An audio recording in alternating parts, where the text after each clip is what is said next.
Welcome back to another episode of Treknicity, the show where we sit here and talk about Star Trek. I'm your host, Lars Di Scenza, coming to you from somewhere beyond the cosmos, or perhaps even Southern California.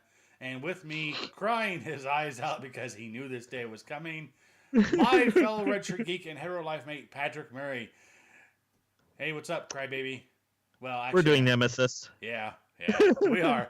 In this episode, Okay. we are reviewing Star Trek 10 or X Nemesis. By As an X far marks the spot that the franchise nosedives into the ground. yeah, by Or far Star Trek the Nemesis, the or How I Learned to Stop Worrying and Love Killing Trek, or the movie that killed the Trek franchise until Abrams came back and refixed it. the second worst Star Trek movie ever. No, the worst Star Trek movie. I'm going to put it below Star Trek V and below Star Trek The Motionless Picture. Wow. Okay. So let's get right Actually, into it's probably on par with Star Trek V, so spoiler alert 1. Okay, so let's talk about this for a minute. Basically, this is the last of the Prime Universe movies that premiered. Came out in 2002.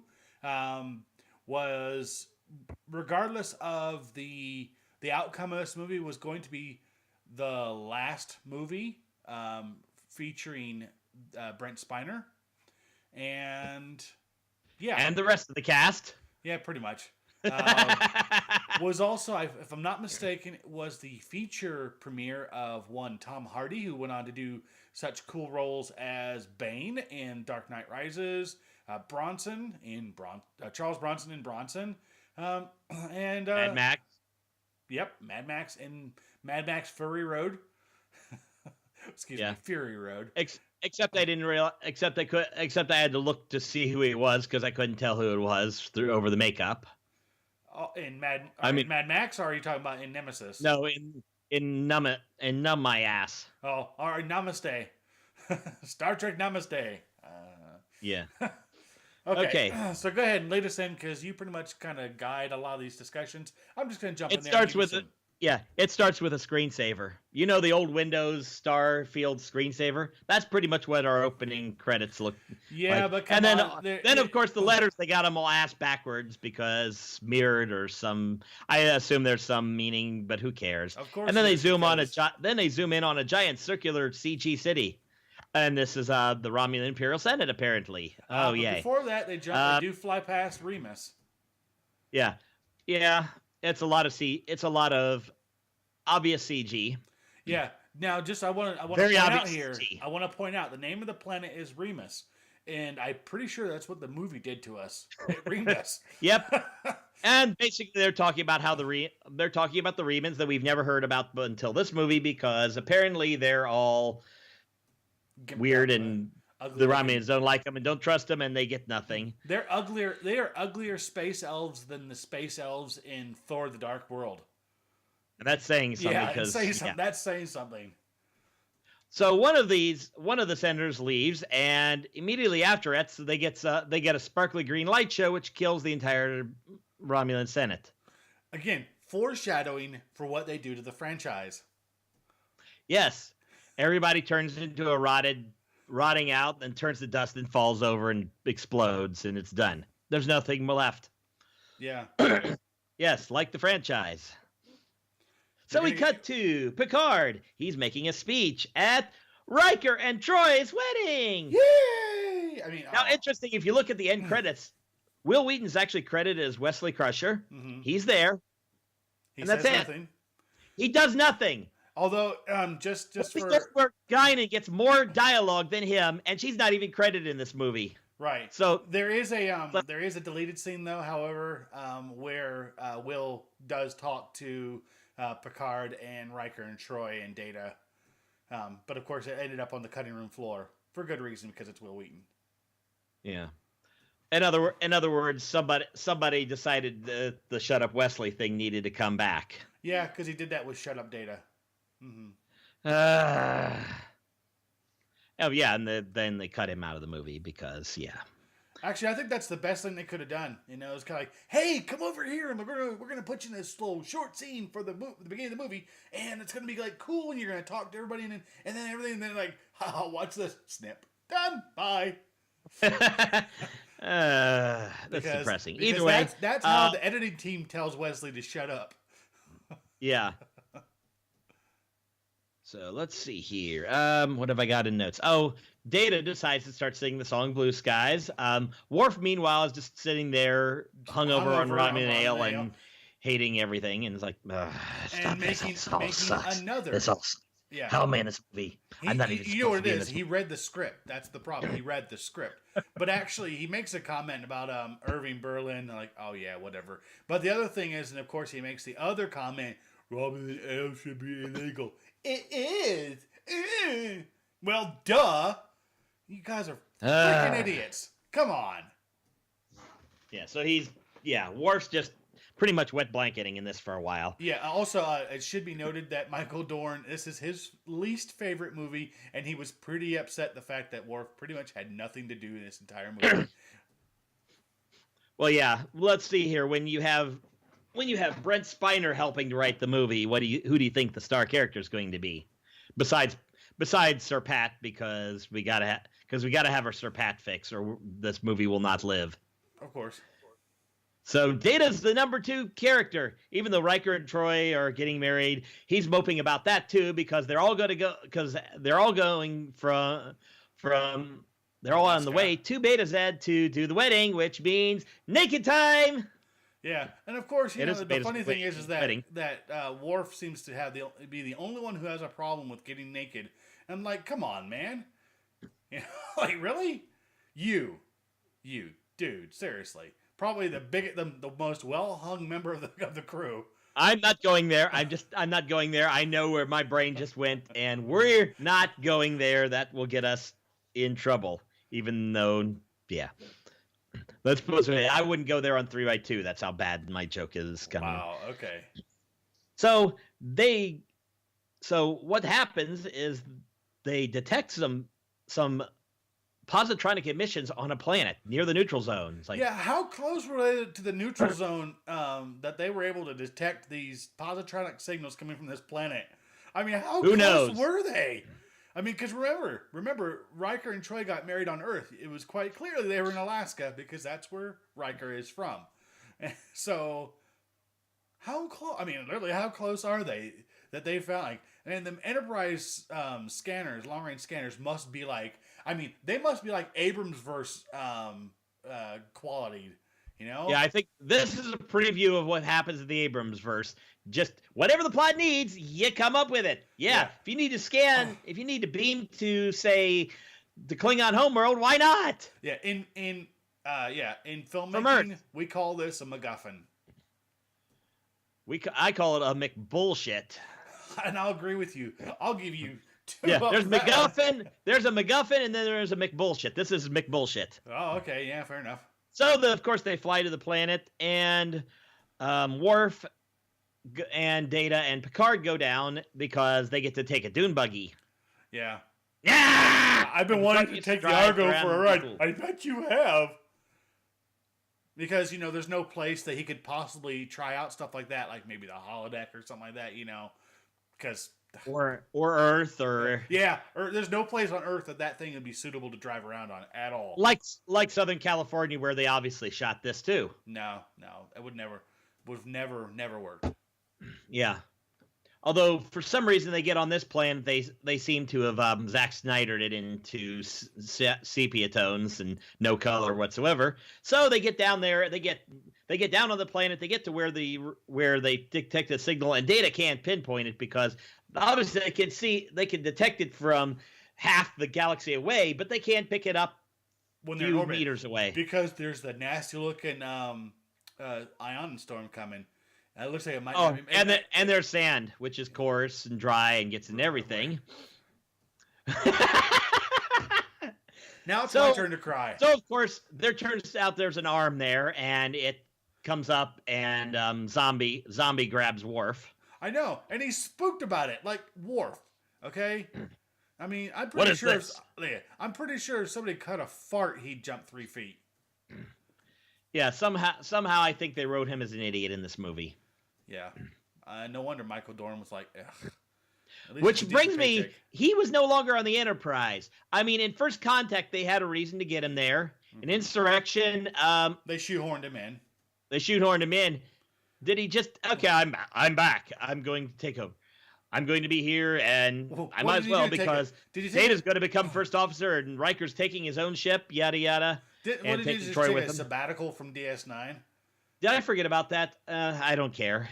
This is Nemesis. I really don't care if I forget plot points. So they go around to collect the other 4 parts, and the last part, of course, is a head, and it kind of looks really Data-ish. No way. Immediately upon finding the head, it turns on and starts talking to them. They get attacked, and it turns into a car chase, and then they drive around, and they're doing Worf's in the back going pew pew pew pew pew, and then they drive off a cliff and into the ship and fly away. You know what's funny is I had this whole thought because I was watching it again this morning just to kind of keep everything super fresh in my head. And what I was thinking of when they were having the car chase or you watched it again? Are you nuts? The Argo chase on the planet. You know, I had this whole thing, this thing in my mind where it's you know. I don't remember the exact line from the Blues Brothers, but it was like, you know, we've got fully half charged phasers. It's 106. Hold on, it's 106 miles to Chicago. We have half a tank of gas. We have half something. Packets. And it's dark and we're wearing sunglasses. Hit it. Yeah. I forgot it because I suck. Yeah, but still, I mean, it's just this whole thing, like, you know, they're. And then on top of it, as they're being chased by this pre-warp industrial race that, you know, they at this point, they pretty much clearly screwed with the Prime Directive. Of course, we'll just completely gloss over that because we found Data Mark II. And and they go flying off the cliff. They totally do a Thelma and Louise, but of course in this one they land safely in the Argo or the Argo's carrier ship, whatever the hell it is. And then they fly off into the sunset with all of these guys watching them fly away. You know, of course, they're totally not going to go with, guys. Did we just screw the Prime Directive here? What the hell was that? Can we fly? Can we? No. They might have some flying. Who knows? Yeah, but still, you totally the Prime Directive. They kind of hose the Prime Directive a little on that one. Yeah, no. I mean, it's not in a certain movie that doesn't exist bad. Right, but hang on a second. The whole thing is that in Insurrection, they skirted the line of the Prime Directive, and then they kind of, you know, they played their way around it because it's like they weren't really here before, and they have technology, so it's the impact is minimal. In this one, they humped it into submission. Yeah, still not the worst raping of the Prime Directive by the Star Trek main cast yet. So no, that will come in a movie that doesn't exist. So they get back to the ship. Immediately they get a call from Admiral Janeway because, hey, we haven't seen Kate Mulgrew in this yet, so let's suck her into this hell. I would love. Look, I guess Voyager made it back. I'm just telling you. I would love to see Kate Mulgrew playing Janeway, but instead of as the character of Janeway, have her played as the character Red from Orange is the New Black. You know, the murderous Russian. I like that. I think that'd be a lot better. If I understood the reference, I'd like it more. So they get told we get to go to Romulus because they want an envoy there. Convenient. And you happen to be the closest ship to the neutral zone, so you're getting the job. The closest ship? That never happens. Yeah. They said that the closest ship, and apparently there were a bunch of other ships later in the movie gathered together waiting for the Enterprise to get there. No way. But the Romulans are no better, and I'll explain that in a minute. Meanwhile, they put together this new android, and apparently his name is B4. Yeah. Yeah, so basically they played Battleship with the robot. He's retarded Data, is what he is. Let's put it that way. He's like, I am B4. I am dumb. Hello, my name is B4. I am special. I was gonna say, that's pretty much it. Maybe we could get B for a date on Rematch.com. Let's not go there. That's a 3x2 thing, kids. Yeah. So they got to go to Romulus, and they're going to meet Praetor Shinzon, who is apparently a Reman. Yeah. As far as we know. Yeah. I can't help somehow it. the Reman has power. Yeah. Normally I try to keep everything we do as RSG at the very least PG-13, or at the very most PG-13. You know, we'd never try to go into the R area. But every time, every single time I saw Praetor Shinzon, I kept calling him Praetor Shitson because he shits on this movie. Yeah. Okay, so while they're on the way, Data decides, hey, I'm going to dump my memory into B4 because maybe that'll make him not retarded. He's still retarded. How arrogant is that? I found you. I own you. I'm gonna overwrite your program with my memory engrams. What? Wait, what? I mean, if I was Jordy, I'd be like fried in Insurrection. Yeah, well, the thing is, I'm looking over. Like, if I was Jordy, I'd be looking at him like, dude, what are you doing? You can't do that. You don't own him. Okay, look, look as an African American.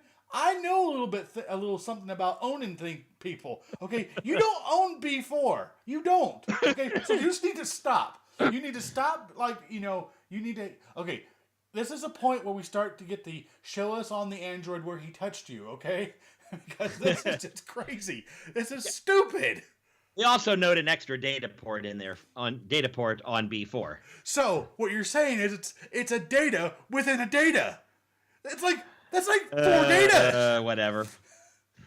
So they get to Romulus, and apparently the Romulans have about as many ships as the Federation because there's no ships above Romulus, and they sit there for a long time. Like they all disappeared. Like the military just decided, we don't need to protect our home planet. It's just the flagship of the Federation. We don't need to do anything.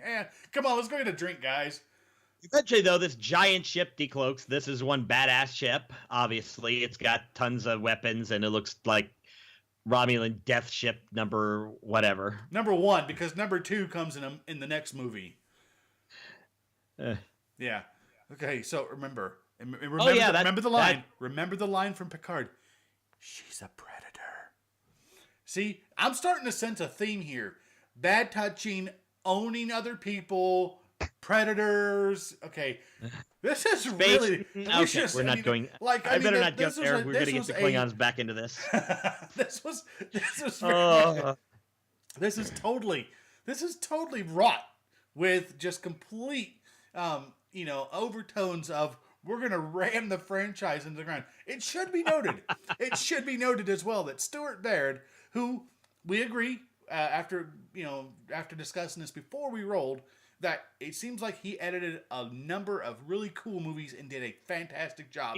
He's a good editor. Okay. As a director... He shouldn't direct. I'm not going to say it because I'm just going to say you suck. Okay? I suck. I mean, I epic suck, but I could make something better than Star Trek Nemesis.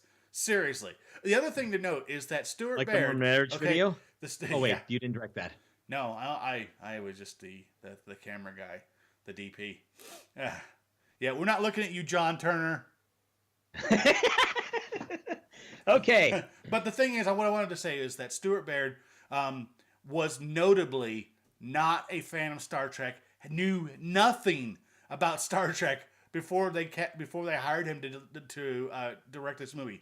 Now, it should be noted that even though Insurrection was kind of a meh movie, it was a metastic movie. At least it had Frakes. Right. Jonathan Frakes was actually supposed to direct Nemesis, but for some reason, because of the poor box office results from Insurrection, the studio insisted that they get somebody else, and then somehow somebody said, hey, there's this guy, Stuart Baird, we should hire him.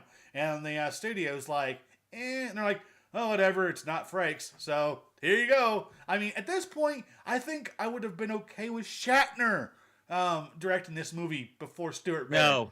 No, because the thing is if nothing else, at least it wasn't me Kirk fighting God. Even if it was Picard fighting God, it would have been better. I don't know. Yeah. So they get over to the Romulan. So they beam over the Romulan ship because nothing bad can happen there. And it turns out Shinzon appears to be more human than we thought, and he seems to have a very strong resemblance to our captain. And for some reason, he's creepy and wants to feel up Troy's hair. And what the actual ass is this? Okay, so we have androids owning androids. We have bad touches. We have, come on. This is now we have now we have. And he invites Picard for dinner. Picard, of course, is suspect because as we cut away, we find out that he's got some plans and there's some bad shit going on. So let's see here. Where are we at? He's creepy and and it turns out he even gives them blood because, ta-da! He's a clone of Picard. So is this what Star Trek Attack of the Clone?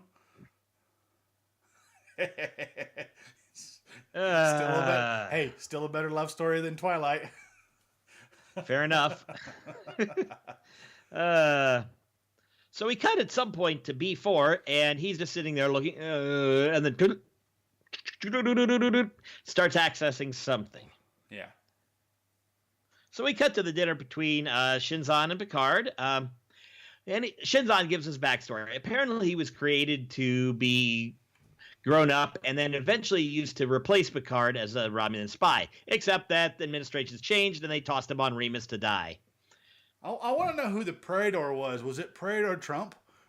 Because, seriously. Yeah. After Praetor Obama, you mean? Yeah.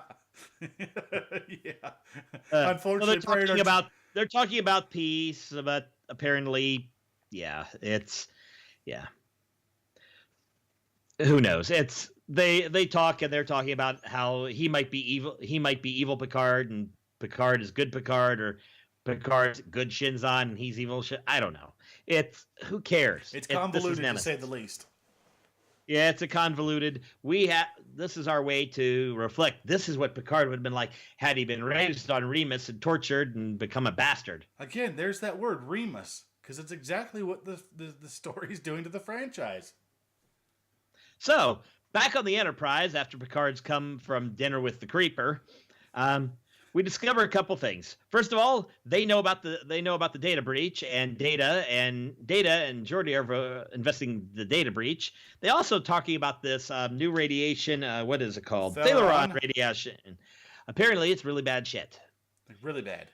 Like as in that like stuff we Star saw Trek at the beginning. bad. We'll find out it's that stuff at the beginning that basically corpsicled the entire Romulan Imperial Senate. So yeah, man. Now, of course, they've figured out that they have an idea what caused the breach, and they may have a tactical advantage. Meanwhile, Shinzon's doing his shit. So we cut to Riker and Troy, and they go in a bone because they husband and wife now. Not that stopped them before. They go to get it on, and suddenly Troy is boning Shinzon. Like, wait, what? Again, man. Again, it is. This is why? What the hell is this? This is an entire movie about raping. I mean, this is almost Kingdom of the Crystal Skull raping levels. The only thing that hasn't happened, they're not in Peru, and there's no trans-dimensional aliens. Wait. It's flying saucers. Oh, hang on a second. We're not talking about in a chamber, including R2-D2 and C-3PO, because we had to put that reference in there. Of course. So after Troy gets Shinzon out of her in more ways than one, apparently, the Remans beam over B4 and start downloading stuff. And apparently we discover that Shinzon likes tea. Not the Earl Grey necessarily, because apparently he hasn't heard of Earl Grey. Right. He just wants tea hot. Tea hot. Not tea Earl Grey hot, but oh well. Tea hot. So basically they get to Troy, and she's talking about being mind raped, and then suddenly Picard gets beamed off. Mm-hmm. So Shinzon gets to do his monologue about how he's the evil Picard, yada, yada, yada. Okay, this mirrors something. And he's got all this comm intelligence, and he's going to kill the Federation because, haha, I'm the bad guy. Right. But does this not remind you of the scene from in The Incredibles when Syndrome gets caught monologuing? And the thing is that they both had capes. Except that The Incredibles is a good movie. Right. It's an excellent movie. And the sequel's even better than the first one. Yes. That's cool. Yes, it is. We have that on Blu-ray. I don't buy many movies on Blu-ray. Incredibles we bought on Blu-ray. I might have to get that on Blu-ray if I don't already have it. I forget if I have it. I've lost track of him nowadays. If I don't, wait a minute, Christmas is up. I can buy it for Christmas. Yay! Dum da da dum dum da da dum da da da da. Okay. Where was I? I don't care. This is Nemesis. So B4 is there, and he's being an idiot as usual. So Shinzon tells him to go away. And then he leaves Picard. Obviously leaves Picard so he can go do bad stuff. But it turns out that B4 is actually Data! So he frees Picard, and they make their escape. They get into shootout. Apparently the Remans shoot like stormtroopers, because they shoot everything but Picard and Data at point-blank range. Meanwhile, Picard's just shooting and got two blasters, phasers, whatever. It doesn't really matter. This is Nemesis. And he's shooting Remans down left and right, and Data's going and hitting buttons, and okay, we go through, and then they jump into a little fighter, and they fly through and because of all the corridors, they fly through the ship and blast through the ship and then fly out. Yep. And of course, the Enterprise takes off and goes running after beaming the ship into their cargo hold, and they escape. Yay!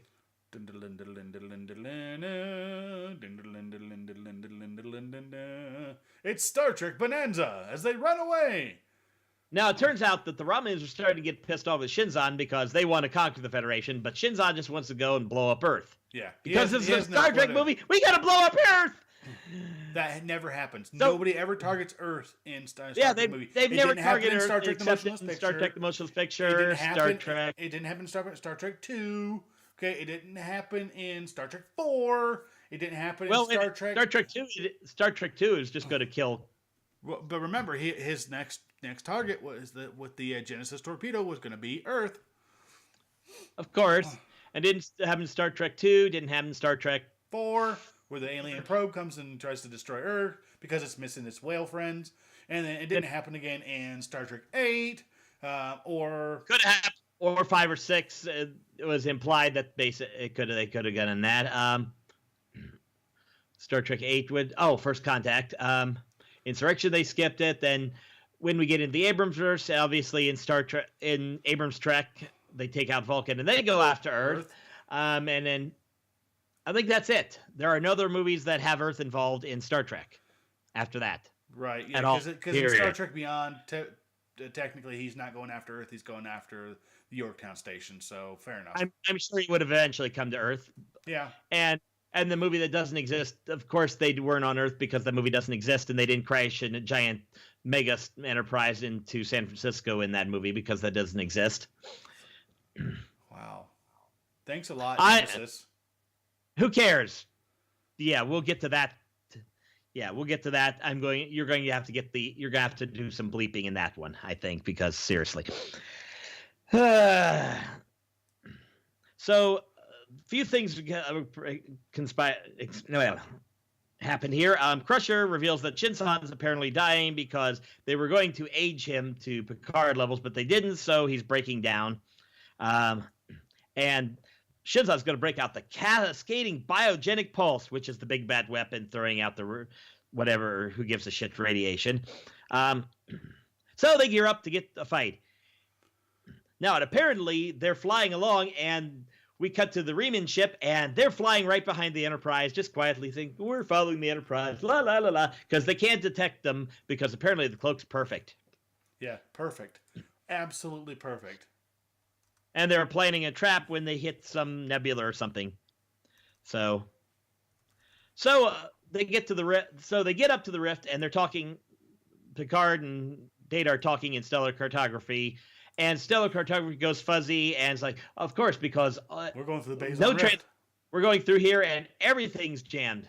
Wait a minute, everything's jammed. oh shit, boom, and they get hit. Because that's where they were planning to attack. But it would be funnier if they said, everything's jammed.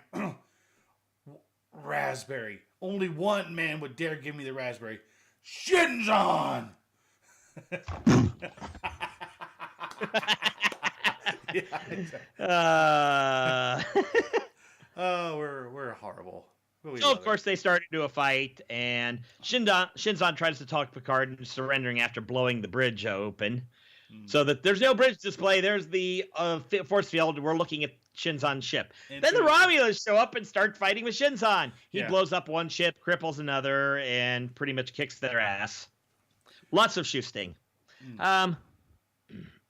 So they can't detect Shinzon. So of course Troy decides to go after the Riemann Viceroy that was helping do the mind sploogie, and figures out, and she's getting all hand caressy with Worf, but finds out where he's at, and they start shooting, and they blast the Romulans just enough to get in to spot where they are.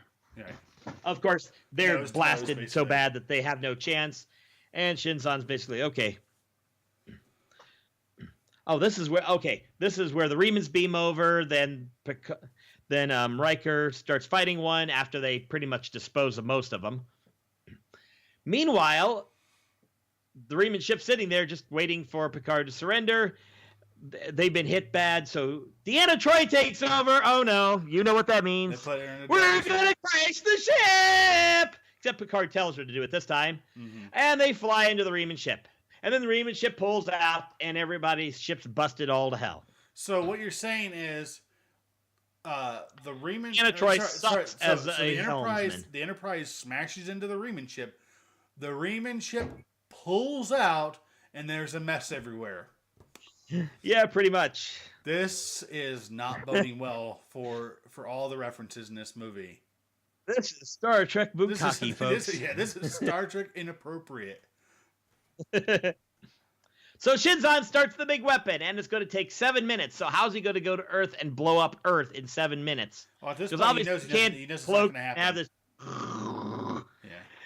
I'm just waiting for the ship to transform into Mega Maid. Boom, boom, boom, boom, boom, boom. So of course Picard says, "Okay, beam me over. I'm going to kick his ass." Picard gets beamed over. The transporter blows up.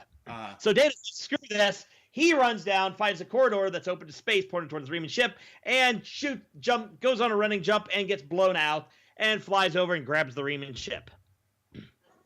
So Picard's walking around the Riemann ship. There's apparently nobody there, and he's just walking through. Because it's apparently the Wild Wild West, and he's shooting. Yeah. And they could have probably put the Will Smith soundtrack, and it sounded better at this point because Jerry Goldsmith's on the score on this one, but even he's phoning it in. In the beginning, it sounds like he must just okay, put that in there. Okay. Also put that on some sound site because I tossed this off with my left hand. It's a hand strange. I mean, we've had better music from generic sites than this. We've had better music in Star Trek First Contact when he's playing the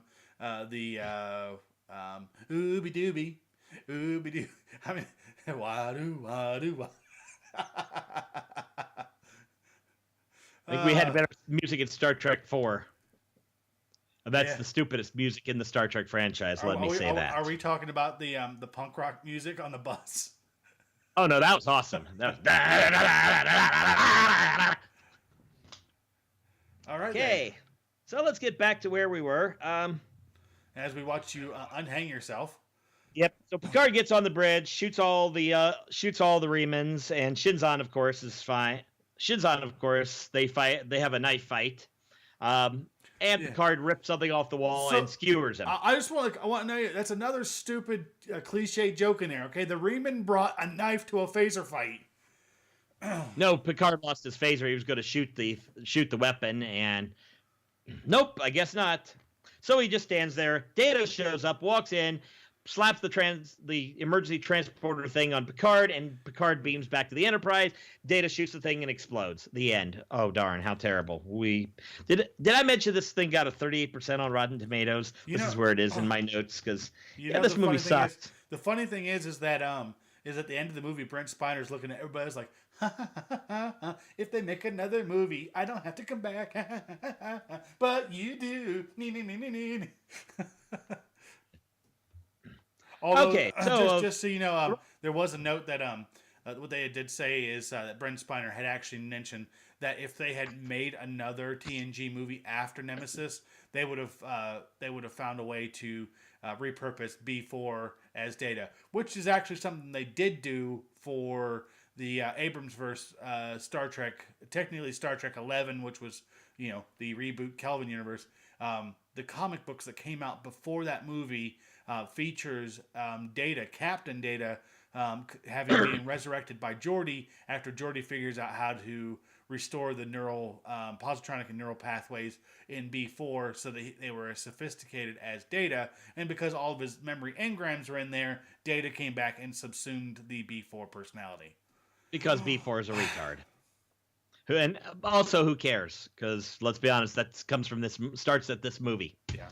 So of course, the Romulans offer some aid, and Picard goes to be sad. The crew stand around and talk about Data while drinking wine. They get back to Earth, and the Enterprise gets refitted. So our ending shot is going to be the Enterprise in a space dock. Yay! Dum da da dum da da dum. Yeah. The other thing that was good is that of course Riker and Troy are like, haha, we get to leave. Bye. We're going to the Titan. Yeah. See ya. Bye. Yep. Will Riker gets to say he's going to go to the neutral zone. Yay! Because the Romulans apparently went peace now. Yeah. No. That's what the stupid. shit?